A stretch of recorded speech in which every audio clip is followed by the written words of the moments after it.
Welcome back to West Texas View. We're talking with Peter Gabel, who is a retired funeral director, but he's also the author of a new book entitled Bury Me in a Hawaiian Shirt.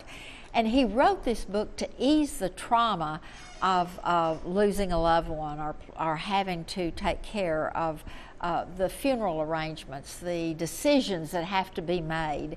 And so it's really, really a jam-packed book full of information that will be very helpful. And one of the things that happens when you are in charge of making all of these decisions is you allow your emotions to rule your head. You allow people around you to make the decisions for you.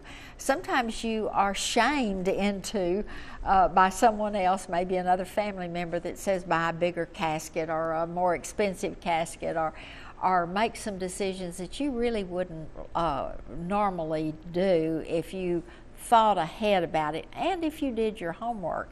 One of the things you say in this is that Americans are really different from most cultures. Talk about that. Well, Americans aren't going to die. We never think we're going to die. That's true. We certainly don't act like we are. In other countries and other cultures, it's very common. It's part of their lifestyle, and when a death happens, everybody knows what to do. Mm-hmm.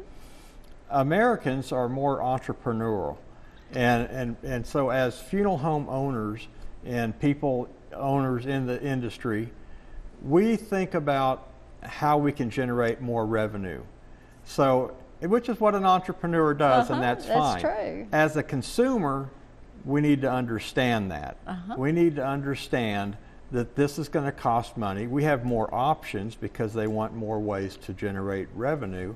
But as a consumer, we need to understand that, and we need to know a lot about it. We need to do a little homework so that we make the decisions that are best for us. Now, if you want a big, fancy, expensive funeral, this book can tell you how to do that. You can spend a lot of money. If you want a little budget memorial service or something meaningful but less expensive, but not showy, this book will help you with that. In fact, if I can say it, I put one of my favorite lines in there from Steve Martin from his King Tut song, and he says, "When I die, don't think I'm a nut. I don't want no fancy funeral, just one like old King Tut." That's either way, truer. But you should know a little bit about what you're doing before you go. And one of the things that I enjoyed about this book was talking about how we make decisions because we don't know the answers. We haven't done our homework, so we let someone else tell us what we must do. And that's what you said is not the thing we need to do. We need to plan, make it fit our own budget, and do it so that it's meaningful for the whole family.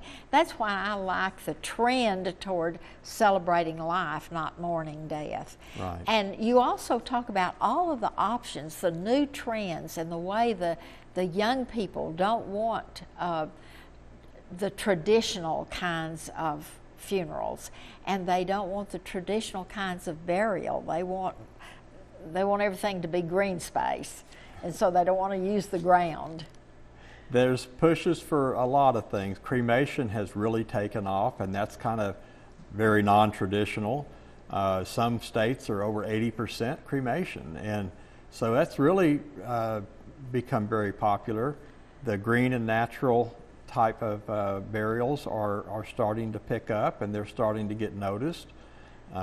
The generation or two ago, we had visitations that lasted maybe 2 or 3 days, and full traditional funerals with limousines and 2 or 3 days of the whole thing. And now people are going a little simpler. They're a little more budget conscious.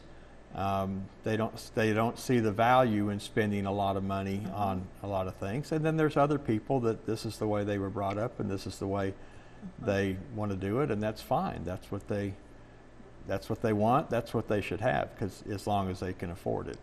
Give us a little bit of the history, because again, that's one of the things I loved about this book, is it talked about your title, funeral director, used to be called undertaker, and tell why.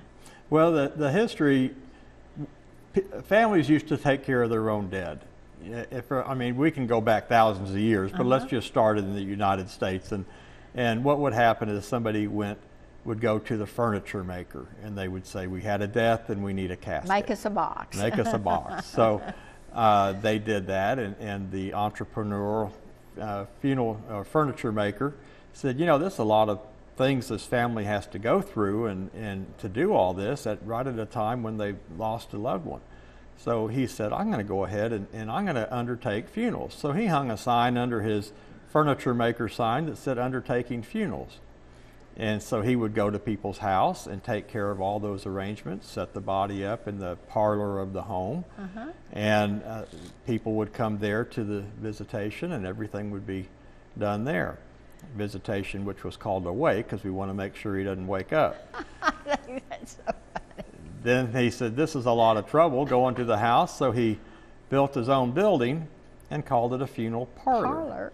So the undertaker, that's where that came from, and then it kind of moved into mortician, and typically it's, you know, the politically correct, or however you want to say it, is funeral director now, and any term will know what you're talking about. That's right.